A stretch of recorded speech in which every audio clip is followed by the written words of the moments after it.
Hi, everyone who's joining. I'll just give it about 30 seconds before I start. Just let everyone get into the Zoom.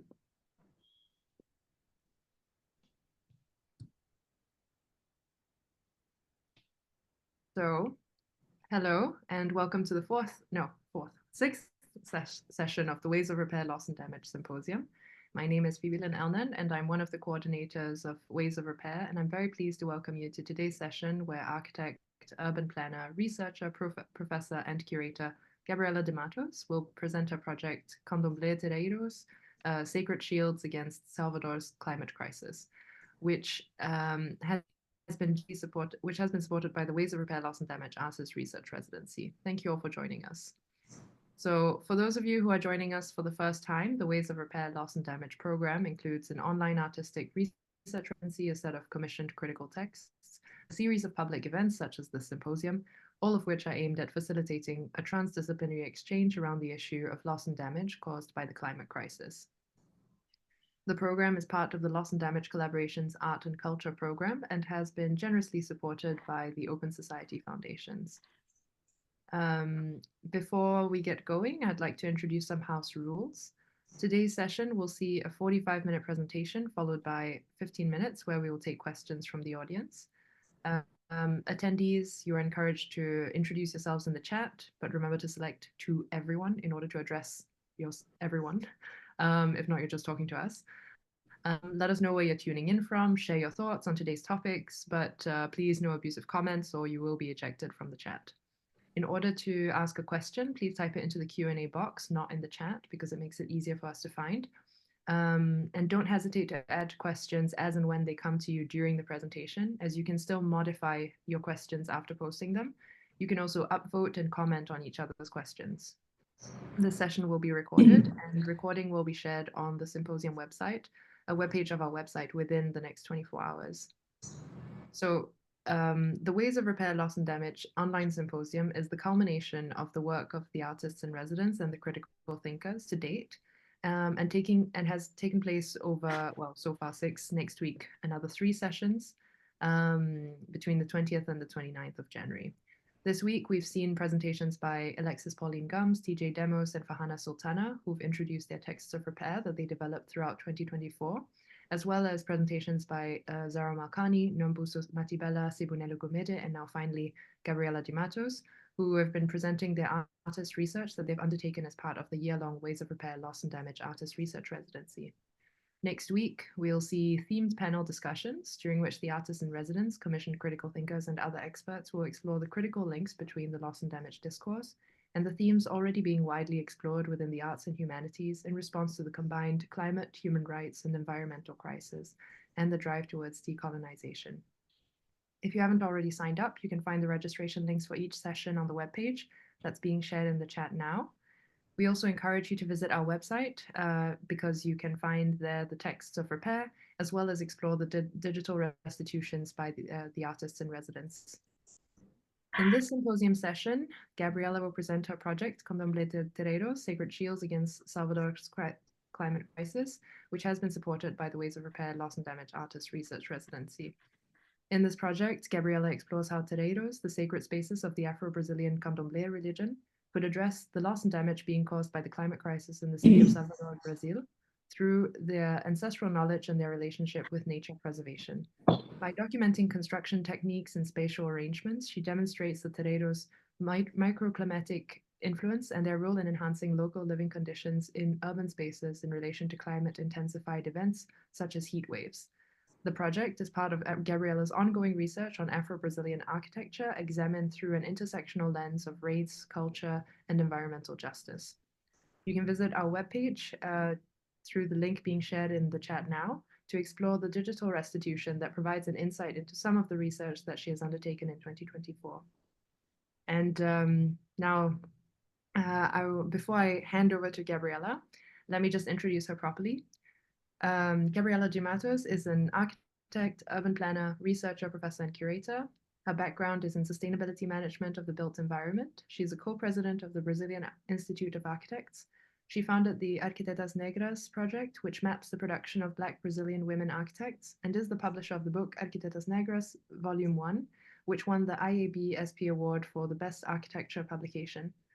She was the co-curator of the Brazilian Pavilion at the Venice Biennale of Architecture in 2023, for which she won the Golden Lion for Best National Participation, and is currently a master's student at Diversitas, the Center for the Study of Diversities, Intolerances, and Conflicts at the Faculty of Philosophy, Letters, and Human Sciences. And with all that done for me and out of the way, let me hand over to Gabriela. We're all looking forward to hearing more about your project. Thank you, Phoebe, very much. Thank you. So I can share my screen. So hello, everyone.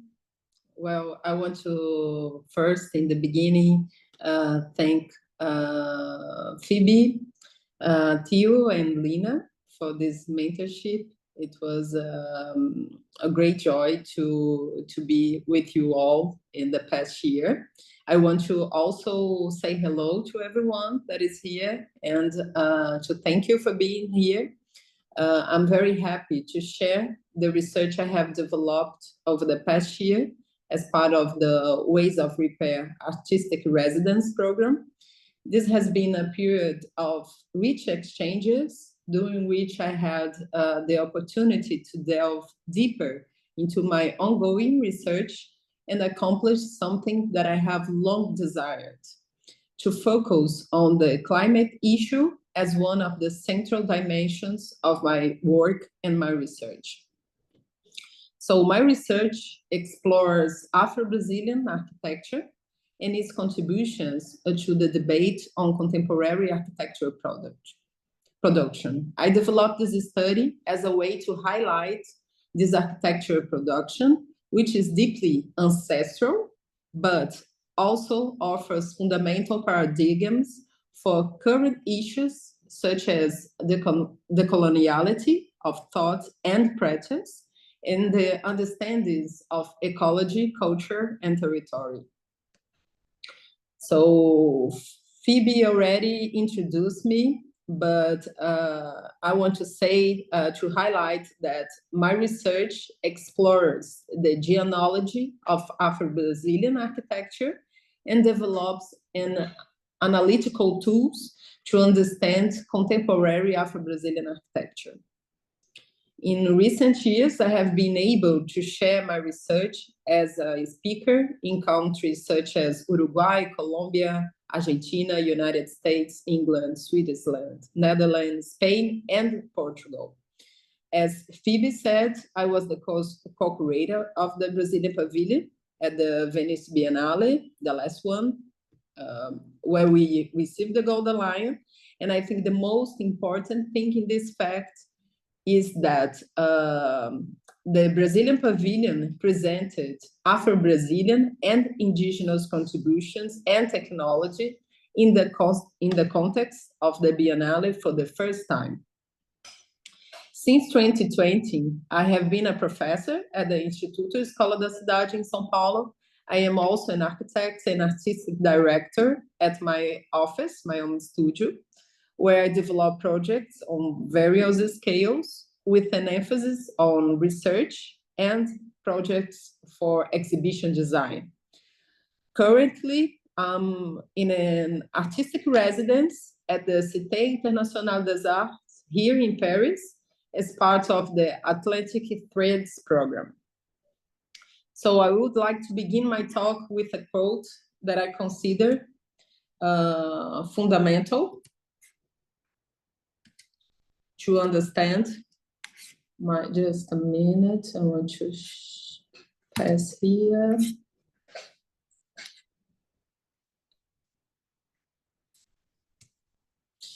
That I think is fundamental to analysis proposed here. An analysis that intersects colonial, racial, territorial, and environmental issues with climate concerns. I will be saying this a lot because I don't think there is another way to understand climate if you don't consider all of these layers. Without a doubt, we are nothing more than a strand of straw in this hanging ocean, but not all is lost. We just need to try to reach the eye of the storm. This was said by Ami Cesar in 1969. Before moving forward, it is important to contextualize the territory in which this research is developed. Salvador, founded in 1549, was Brazil's first capital and is today one of the blackest cities outside of Africa, with over 80% of its population identified as Black or mixed race. Its history reflects the encounter and fusion of indigenous, African, and European cultures, which have deeply shaped its cultural and architectural identity. Furthermore, Salvador is a territory marked by the presence of Candomblé Terreiros and urban quilombos, which are living expressions of Afro-Brazilian cultural resistance. These spaces not only preserve ancestral traditions, but also play a crucial role in preserving nature and consequently the city's climate, as we will see through this discussion. So some information about Brazil. We are this huge country with dimensions like a continent. So it's important to say this to you. Before colonization, Brazil was known as Pindorama, was inhabited by over 1,000 indigenous ethnic groups, with an estimated population of 3 to 5 million people. These communities were culturally and linguistically diverse, speaking around 1,200 languages belonging to linguistic families such as Tupi, Macro-G, Arawak, and Caribe. Living in harmony with nature, they developed sophisticated land management system, including itinerant agriculture and the cultivation of native plants such as cassava, corn, and sweet potatoes. In the map we are looking at here, produced by Courtney Amadoju in 1940, we can see that the colored lines represent different languages and the movements of this culture within the territory. So this map attests to the cultural diversity of the communities that existed in pre-colonial Brazil and shows how these cultures, while moving across the land, influenced each other. This influence manifests in their building methods, food, culture, and most importantly, the cosmoperception of nature.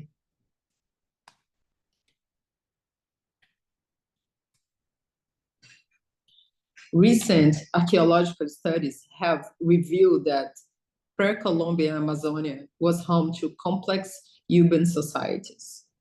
Using technologies such as LIDAR, researchers have discovered extensive networks of settlements connected by roads, canals, and irrigation systems.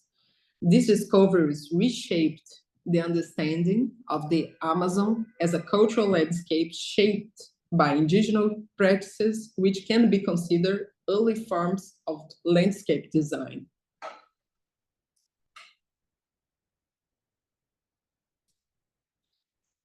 So I say all this so that we are on the same page and understanding that Brazil is an indigenous territory. We can't move forward until we realize this. And it's very important to highlight that perspective. The arrival of the Portuguese brought colonization, which devastated indigenous populations and forced the enslavement of millions of Africans brought to Brazil. This immense influx of African peoples and cultures defined Brazil as a territory of the African diaspora, deeply influencing its cultural and social fabric.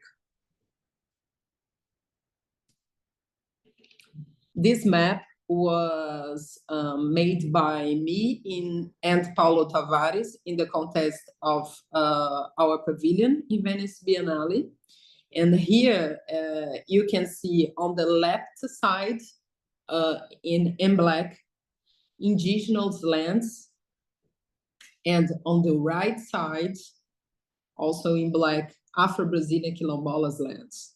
But it's important to understand and to see how many they are. But here in these maps, we just have the ones that already have been in the process to have this document by the government. So they are recognized by the government. But if you see all the process that is still ongoing, we have all over the place in the country. And this is very important to understand.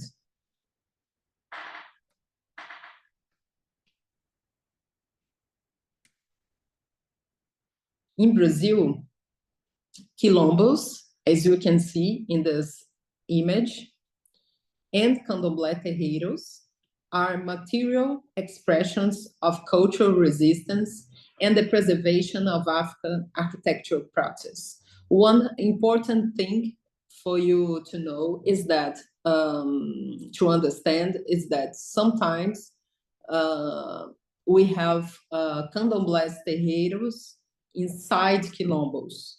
So they are similar systems, but in quilombos you have more a village or a place, so people live together. And in Candomblé Terreiros you have the main the extension of the space is connected with the religious Candomblé. So this space was not, quilombos were not only physical refuges for enslaved people, but also places for maintaining spiritual and communal traditions that intertwine with construction techniques adapt to the local context. And these places were also very important because they were the house where indigenous people that were fighting against colonization get together with the African people that were also fighting colonization. So quilombos is this kind of important space for us and for our culture. The historian Beatriz Nascimento also emphasized the importance of quilombos as sites of history and knowledge production, where the Black body, in its diasporic displacement, carried continents of memory. These memories manifest in the architecture of Quilombo, which are much more than simple constructions. They represent the materialization of African knowledge and cultural practice adapt to the Brazilian context. Nascimento also highlighted the idea that land and space are fundamental concepts for understanding the Black diaspora experience. This connection to land and space is reflected in the way quilombos are built and organized, serving as a physical reflection of Black identity and history. Thus, we can see architecture not only in terms of physical structures, but as a living spaces of memory, resistance, and identity. The architecture of quilombos and terreiros thus becomes a testament to the persistence of African culture in Brazil and as a symbol of the ongoing legacy of the Black diaspora. Well, now I would like to shift again to Salvador so we can see the Candomblé Terreiros and their relationship with Salvador urban climate. Candomblé Terreiros play a crucial role in the city's environmental preservation. They maintain, as you can see here, these green areas that help regulate local temperatures, retain water, and protect biodiversity.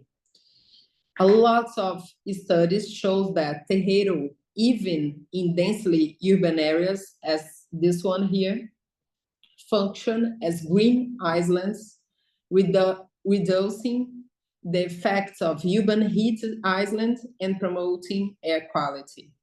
And you can see this all over the place in the city. Here, I just focus in a part, but you see that it's a very dense city. And Candomblé Terreiros, so they are these portions of nature in the city. Here, as you can see, made by Hugo Nicolau Barbosa, he shows how these green areas are focused next to terreiros. And in this other map, he's showing how the weather gets like hotter and when it's far from these terreiro areas.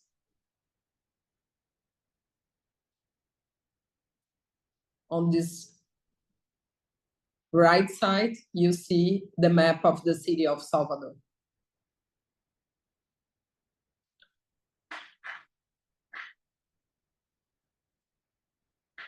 Professor Fábio Vellami highlights that the relationship between architecture, nature, and territory in terreiros reveals the unique integration between built structures and nature. Sacred trees grow within buildings, piercing their roofs, symbolizing the sacralization of nature in Candomblé. Sorry. These trees are not merely natural elements, but also structured and organized sacred spaces, reflecting a cosmo-perception that values harmony with nature. And this is very particular from this architecture because, as I say, they are not just, it's not like contemporary architecture used to think, okay, we will integrate with the outside area or with the environment, just open a window. This is a thinking that exists before the thinking about the plan of an architecture. So you will thinking that architecture connects with the environment.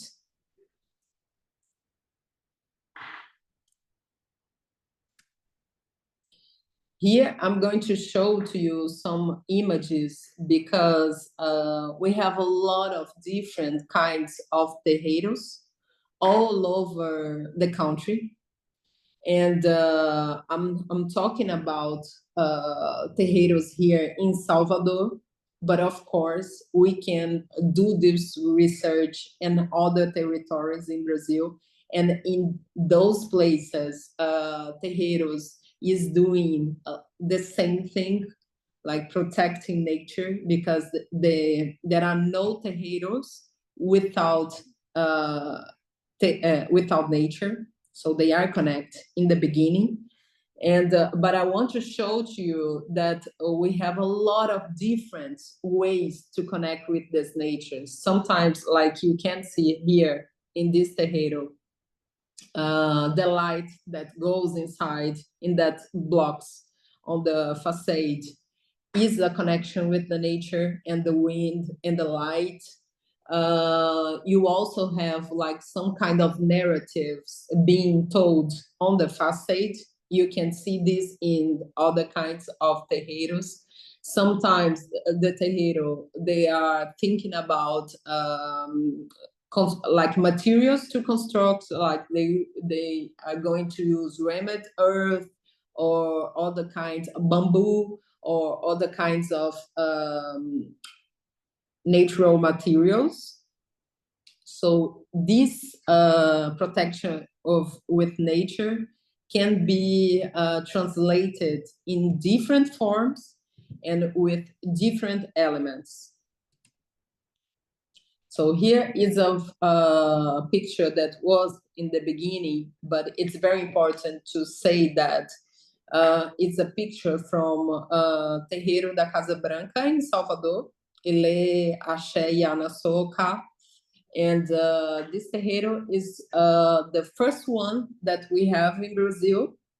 It's more than 200 years, and you can see how they are organized in the territory. And Terreiro da Casa Branca is not just the first terreiro that we have, but it is also the first one that were recognized by the federal government as heritage, as Brazilian heritage. And this is very important because in terreiros, you don't have like this hierarchy between the space, the space that is built and the natural space. So you can see in this document that the trees are also recognized as heritage spaces. And this is the first time that we have this happening in Brazil. So here we have other images showing the other trees that were also recognized at sacred monuments. At that moment, we just have like churches and other colonial buildings being recognized as Brazilian heritage. So this is very important. It's another relation to nature, and it's a way to recognize that terreiros were this space where trees are also sacred. It's not just architecture or buildings that are there. This is just something that I want to show to you inside. We have a lot of different terreiros, as I said, but we have a same way to organize them inside. So I'm showing two different terreiros, as you can see, but they have this central structure that is connected with the Orisha of that terreiro, which is the gods of the deities of the terreiro. And you have different colors, sometimes in celebration, you have different flowers and foods and fruits that's going to be like delivered to the central Orisha of the terreiro. But just so you can see an image inside of a terreiro, because we are not like allowed to record or take pictures of the events. But if you are curious to see. So I want to conclude and open to the discussion, saying some words of Ailton Krenak, which is a great thinker, indigenous that we have in Brazil. And he said the future is ancestral. And when he said this, he's saying about the connection that we have and the dimension that we should have with time, to understand that these people were there already producing technologies that we should bring to the present, so we can have different futures. We have to know from where we came to understand what kind of futures we can plan. So Candomblé Terreiros show us that ancestral practices can offer contemporary solutions to climate and urban challenges. They are spaces of cultural, spiritual, and environmental resistance that inspire us to rethink our relationship with territory and nature. In other words, it is about rethinking ecological thought and situating what we understand as environmental knowledge. We already have decolonial, or as I prefer, counter-colonial ecologies. As Professor Guilherme Moura says, the gesture of a decolonial ecology is none other than to pluralize ecologies. So that's it. Thank you very much. Hi, Gabriela. Thank you so much for this presentation. It was really wonderful to hear you. Hold on, let me just adjust this screen a little bit. Okay. So this leaves a lot of this time for discussion. And to the attendees, please don't hesitate to add questions and remember to add them into the Q&A box rather than the chat, because they risk getting lost. And while we wait for questions to come in, let me just start with some of my own. I think maybe I would want to speak a little bit to your digital restitution, which has been shared, but it's not. I guess people really haven't had time to look at it yet, but you can have a look at it later. But I was actually curious if you could speak to this idea of multiple dimensions, because you talk about this cross dimension and talk about introducing different dimensions into our ways of thinking. But as an architect, you stay within the realm of 3 dimensions, and so I wonder, like, what is the 4th, 5th, 6th, 7th? Like, what are the other ones that you're thinking of? And why do you think it's important to bring it in? I guess time is obviously one of them, as you just mentioned. Yes, this is a great question, Phoebe. I think even if I'm saying about for us architects, it's common for us to think in 3 dimensions. I think it's not enough, because 3 dimensions, we are just thinking about inside some places, or sometimes we are in this other perspective, but looking for just one thing. I think when I'm saying to cross dimensions, it's exactly understand. I will give, for example, an experience in a terreiro. So when you go to a terreiro, like Casa Branca, for a celebration, you are not there yet, but you will listen to the music from, I don't know, 2 or 3 corners, and then you just get in this dimension. Then when you are inside, you see the nature, you smell the trees, you feel how the weather is it inside, and then you talk to people, you share food, you listen to the elder, you listen to songs, and so you have like a complete experience. When I'm talking about architecture and proposing and say, okay, we have to understand architecture for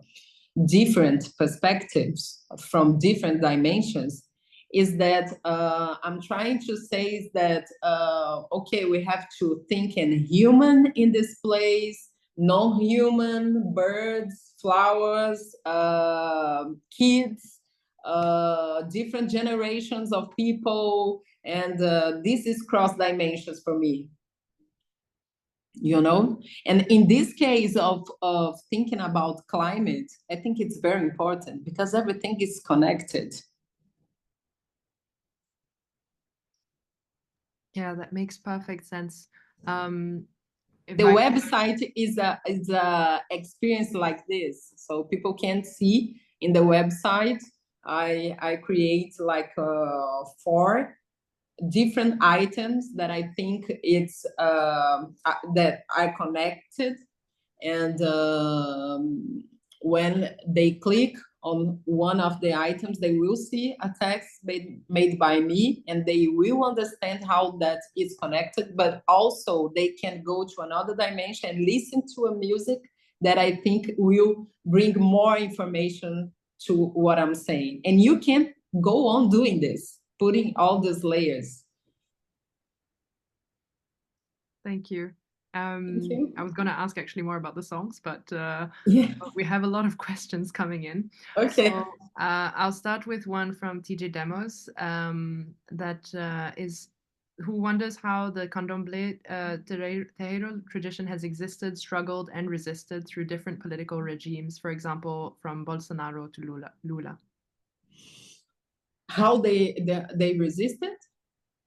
Yeah, or how they have, whether they have changed their ways of being, or how they have continued to exist, or whether it's had an influence. Has outside political regimes had an influence on the ways in which one is or does in a terreiro? Yeah, it's very difficult because they were very attacked. Like in this Bolsonaro government, it was allowed to say a lot of things, and people, yeah, they were very attacked. But we have Lula now, but this is and it's amazing. But we have like a wave of how can I say this? Christianism connected with the extremely right of politics. So it's not been easy for terreiros, but yeah, they have been resistant since the slavery. So they are always creating what I call technologies to continue, because they are always thinking about ways so they can protect themselves. But of course, now we have some federal law and state law that protect them, but it's very difficult. Yeah, I think that sort of partly answers the question by Celso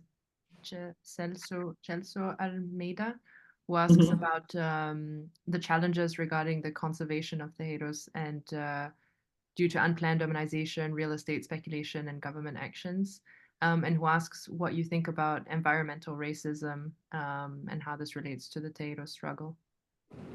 Yes, very good question. Well, about the preservation of the terreiros, we have now a lot of them recognized as heritage. So this is good, but for the other hand, they don't receive like money to do this kind of rebuilds or stuff like this. It's just like money come from the community. The terreiro community used to pay to do this kind of things. And about this racial environment, yes, of course, this explain everything, because terreiros were there in the cities when they began in Brazil. Almost all of these colonial cities that we have, Rio, Salvador, all the cities like Ouro Preto, and in a lot of them, but they were like pushed away to the borders of the cities because of racism.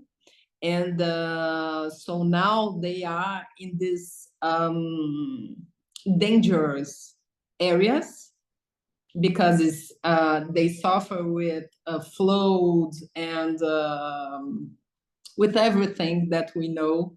It's getting worse with this climate changing. So yeah, of course, this is all explained by environmental racism.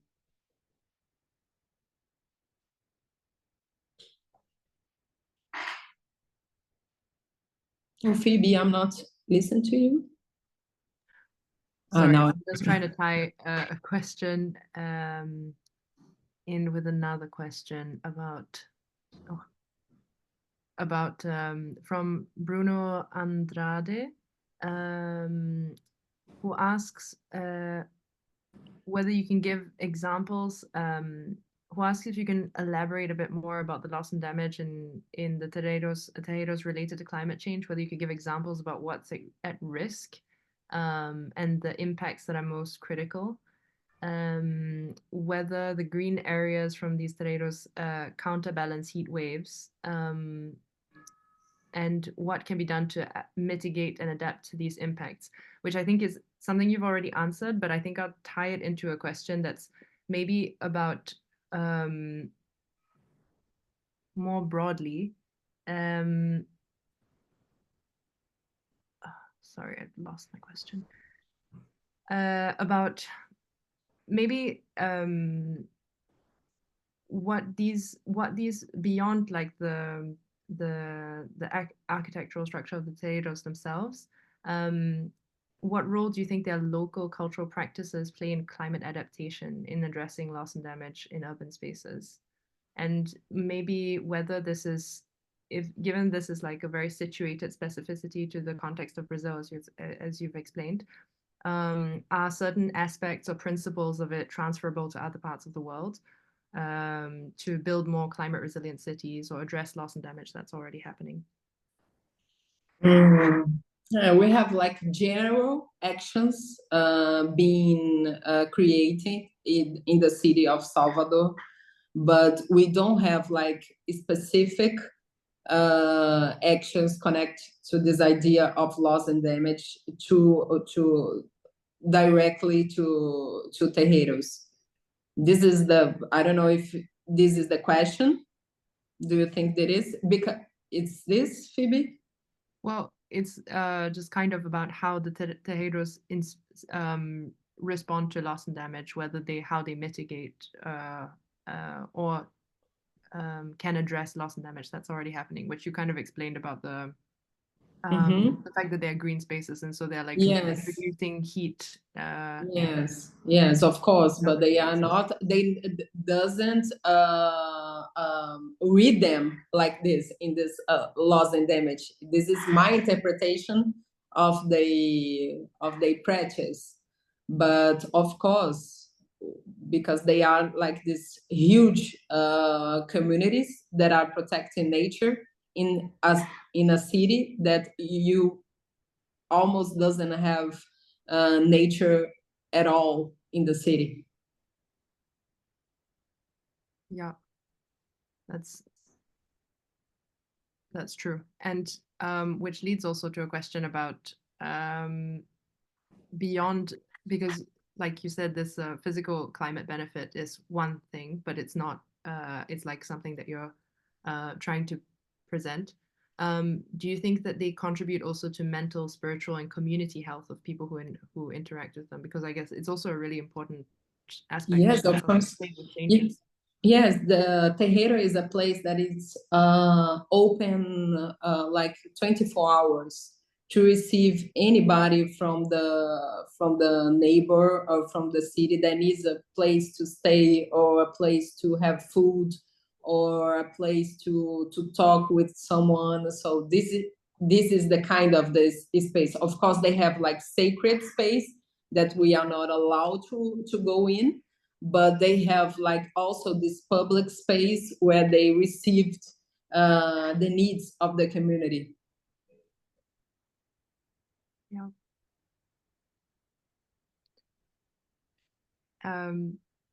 That's, hold on, let me see, that leads into another question that I am losing. Sorry, there's just too many questions. This is something that is very interesting to understand, that these first terreiros, they also are like a village. We have a lot of families, houses there. They are huge places. We have like river inside and this kind of things. It's big. Yeah. There's a question from E. Morales Williams, who asks if you could say more about the trees. How do they get determined as sacred? Is it all trees or specific ones? And if it's the latter, then how do people determine that? Yeah, of course, they protect all trees, but they have like specific trees that is like connected to a specific orishas. So different kinds of trees have has different rules on the terreiro space, and they do like some a kind of ritual, different ritual to each one of them, so the tree becomes sacred.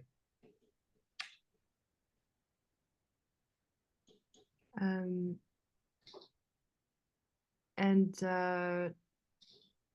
so, hold on.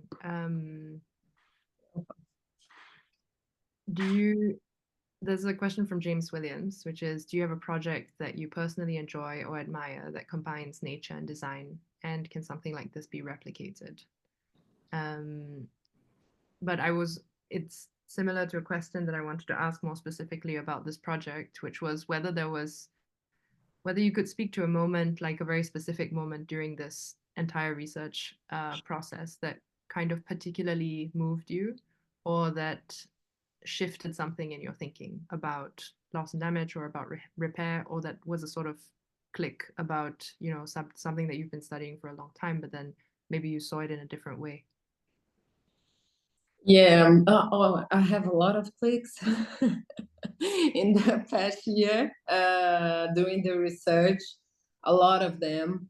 I think the most important was that understand that and try to find some places that people can know more about terreiros and know more about what they are doing for ages in Brazil, because we are just, even in Brazil, we just connect terreiro, of course, with the religious candomblé, but it's important for the whole country, as culture, as protect of the environment and everything. So this was a thing that I realized how far we are in our culture to recognize these spaces.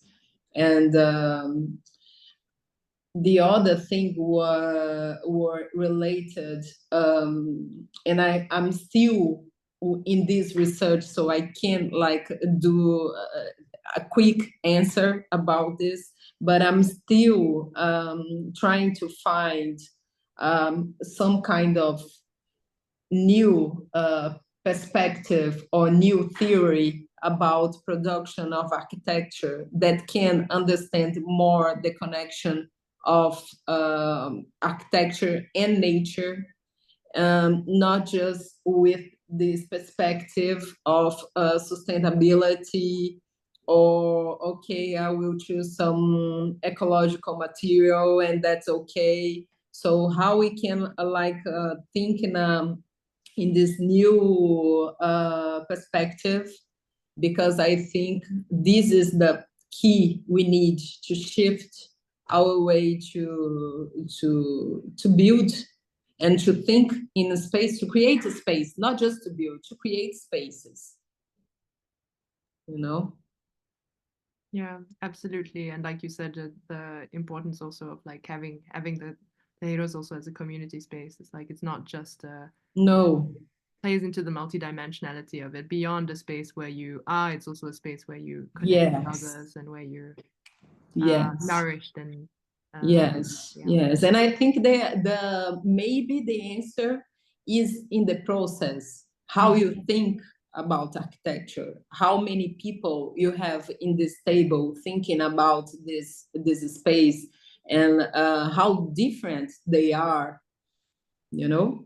So I think it's more, the answer is more in the process than in the final result. Yeah.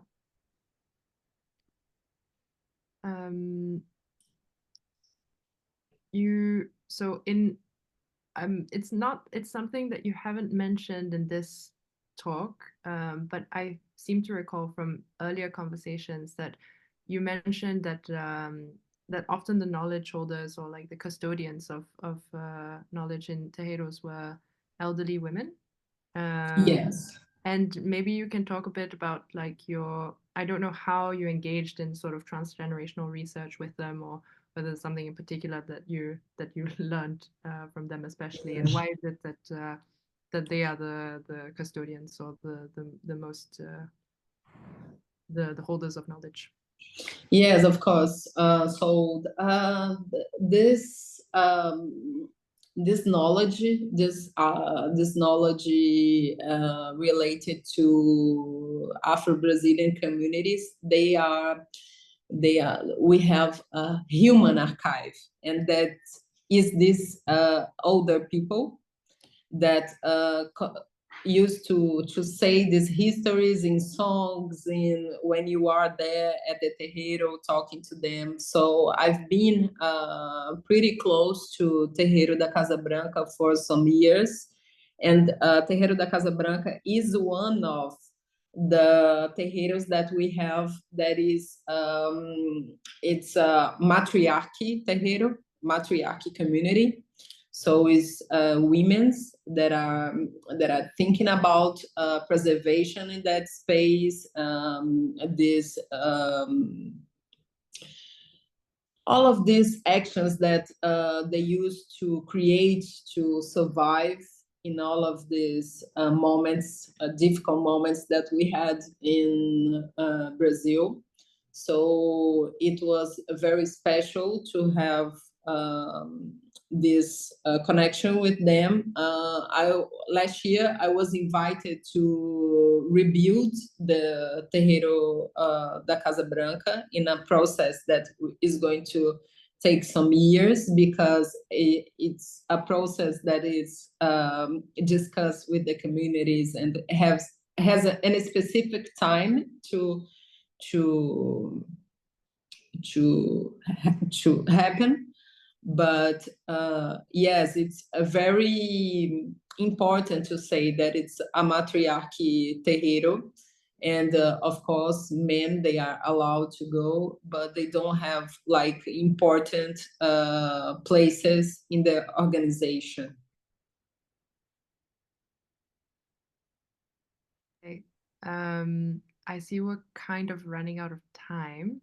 Okay. But I wanted to end with the question by Nina Harvey Clark, who asks what you hope for the COP that's about to be hosted in Brazil later this year, and whether we can bring decolonial ecologies to this kind of platform. How would you approach it, or would you? Because I think you've spoken about some ideas of parallel exhibitions or something like that during the COP. But I wonder if you would have hope for bringing this any of your approaches to a platform such as the COP itself. Yeah, I would love to, but I've been trying to know more about this COP, and I can't have any information in Brazil. I know that is from the territory, from the Brazilian territory. They have been like thinking in Pará, the state that is going to happen in Belém.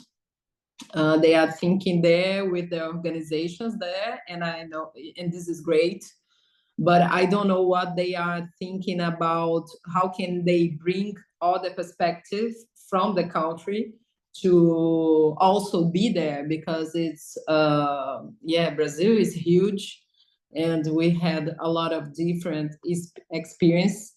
They are in Belém very connected with the Amazon forest, so they have a lot of problems to talk about this on COP. But I'm really expecting them to create some kind of door so people from other places could like be there too. Yeah, I hope so.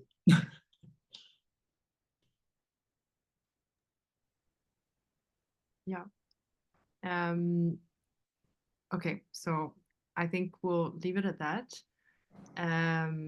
Thank you so much for taking the time to answer so many questions. I'm sorry I got kind of lost with all of them. There were no, it's okay. But it was really wonderful to hear you speak and to hear you develop your thoughts and your research. And to those of you whose questions I wasn't able to ask during the chat, you also have the opportunity to ask more questions and hear Gabriela speak more in conversation with two other wonderful speakers, Dr. Farhan Al-Sultana and Amali Tawa. In next week's panel discussion, which will be on Wednesday. You could find the link in the chat now to sign up. And if not, we hope to see you at all the other symposiums. There'll be two other panel discussions. So in total, 3 of them then next week. We really look forward to all of them. And then I guess that just leaves it. I just have to say thank you again to the Loss and Damage Collaboration and the Open Society Foundation for making this symposium and the entire project possible. And very much again to you, Gabriela, for your lovely presentation today, and to all of you in the audience who've asked questions, and all of you who've been with us and shared the space and been thinking with us. It's been lovely to have you all, and we hope to see you again next week. Right. Thank you, Phoebe. Thank you, everyone. Obrigada. See you. Yeah, see you. Bye. Bye.